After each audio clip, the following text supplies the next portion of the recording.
नाशिक विधान परिषदेत गोकुळ गीतेंचा विजय नेमका कसा झाला या एका प्रश्नाचं उत्तर आज दिवसभर शोधलं जाईल. कदाचित पुढचे 3 ते 4 दिवस किंवा आठवडाही यावर विश्लेषण होईल. पण या प्रश्नाचं उत्तर शोधणं अवघड नाहीये. विजयानंतर गोकुळ गीते पहिल्यांदा पत्रकारांसमोर आले. त्यावेळेस त्यांनी जे काही सांगण्याचा प्रयत्न केला त्यात त्यांच्या विजयाचं गुपित त्यांनीच उघड केलं. गोकुळ गीते भरभरून बोलत होते, वेगवेगळ्या मुद्द्यांना हात घालत होते.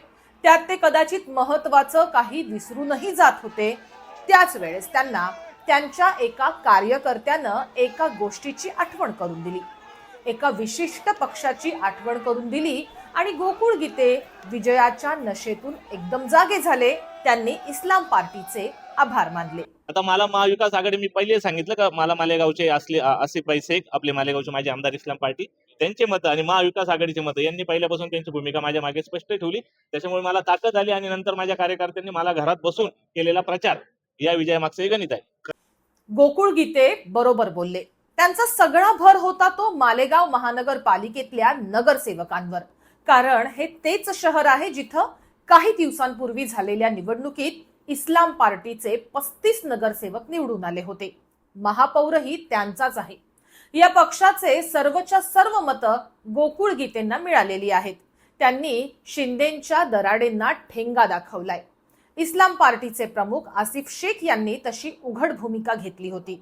त्यामुळे गोकुळ गीतेंनी आठवणीनं इस्लाम पार्टीचे आभार मानलेत. एवढंच नाही तर इस्लाम पार्टीशिवाय मालेगावात MIMची 21 मतं होती, तीही सर्वच्या सर्व मतं गोकुळ गीतेंना मिळालेली आहेत. नाशिक विधान परिषदेत एकूण मतं होती 619, पैकी 618 मतदान झालेलं आहे. यातलं न झालेलं एक मतदान MIMच्याच एका नगरसेवकाचं आहे, कारण ते हजच्या यात्रेवर होते. याचाच अर्थ असा की मालेगावच्या 84 नगरसेवकांपैकी 83 नगरसेवकांचं मतदान झालं. त्यात इस्लाम पार्टी MIMनं एक गठ्ठा मतदान गोकुळ गीतेंना केलं. मालेगावमध्येच समाजवादी पार्टीचे 5, काँग्रेसचे 3, भाजपचे 2 आणि शिंदे गटाचे 18 नगरसेवक आहेत. शिंदे गटाचे काही नगरसेवक वगळले तर अख्खं मालेगाव गोकुळ गीतेंच्या मागे गेल्याचं स्थानिक जाणकारांचं म्हणणं आहे. गोकुळ गीते हे भाजपाचे बंडखोर मानले जातात.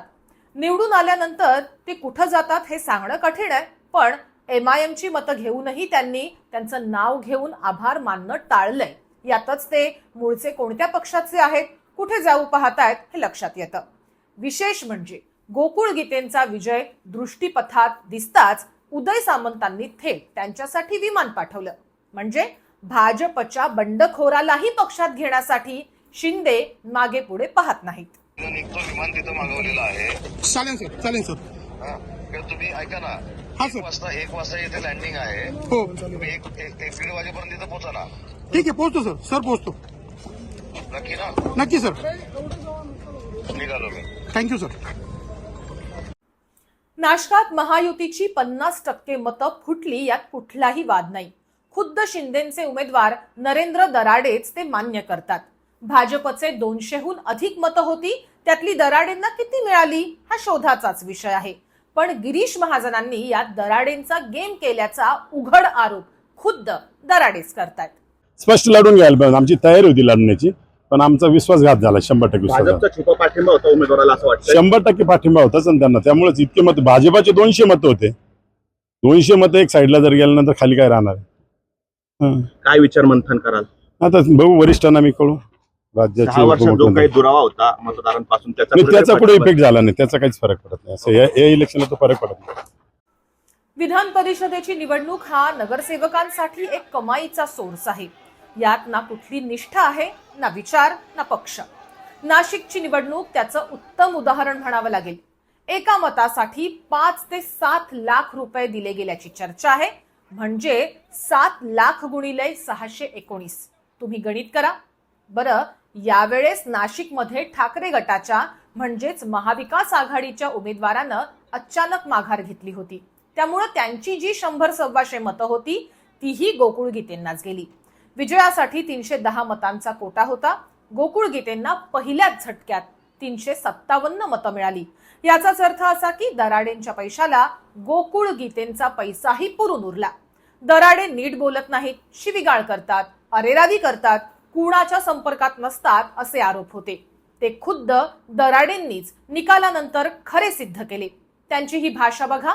पैशांचे पुरावेही त्यांनीच दिलेत. घोषणाबाजी केली जाते.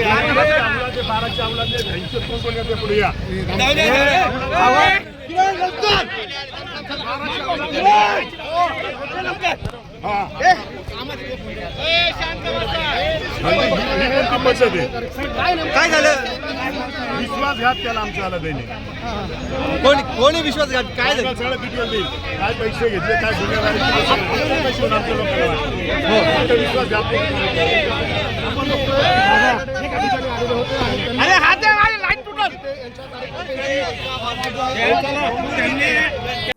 शिंदेंचंही काही दराडेंवर खास प्रेम नाही.